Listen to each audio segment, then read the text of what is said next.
সবাই মিলে আজ ঘুরতে গেলাম ওয়াটার পার্কে। কি কি এনজয় করেছে সব তোমরা দেখতে থাকো, ভিডিওটা শেষ পর্যন্ত দেখবেন।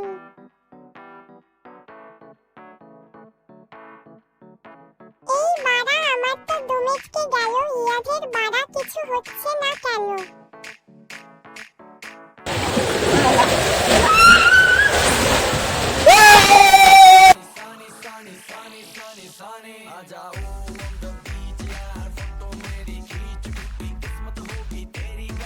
लागल नाही शरम, काम कईनी कुकरम कहने दुन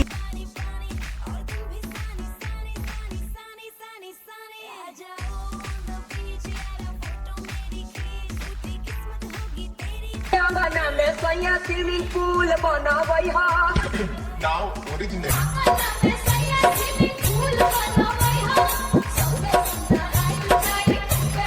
हम सखी चाहनी।